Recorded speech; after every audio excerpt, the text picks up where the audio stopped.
आज आम्ही महाराष्ट्र नवनिर्माण सेना मालेगाव शहर व तालुक्याच्या पदाधिकाऱ्यांनी शिक्षण मंत्री आदरणीय भुसे साहेबांना एक निवेदन दिलं। निवेदनात म्हणणं असं होतं की महापालिकेचं शिक्षण मंडळ जे कामकाज करत आहे, ज्या शिक्षण मंडळावर महापालिकेचा वर्षाचा 76 कोटी रुपये खर्च होतो,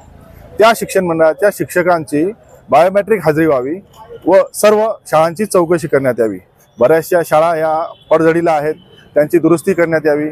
व जे शिक्षक लोक मुळात काम करत आहेत ते खरंच त्या ठिकाणी काम करत आहेत का नाही, किंवा त्यांच्या जागेवर आधीच्या काळात काही आयुक्तांनी अचानक व्हिजिट केल्यावर हे लक्षात आलं की काही शिक्षकांनी उपशिक्षक नेमून दुसऱ्याकडनं काम करून घेत आहेत, तर तेच आदरणीय भुसे साहेबांना आम्ही मनसेच्या सर्व पदाधिकाऱ्यांनी निदर्शनात आणून दिलं की होणारा सर्व वर्षाचा 76 कोटीचा जो खर्च आहे, यामधला निम्मा शिक्षकांचा पगार व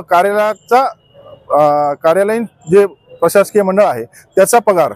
या सर्व पगारांचा कुठे ताळमेळ होतो का, तेवढी लोक तिथे काम करत आहेत का, या सर्व गोष्टींची एक समिती नेमून चौकशी करण्यात यावी, हे निवेदन आम्ही देण्यात आलं।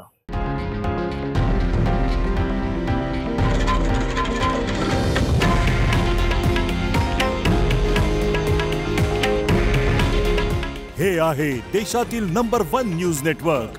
आणि आपण पाहत आहात TV9 मराठी। काळजी तुमची, हित महाराष्ट्राचं।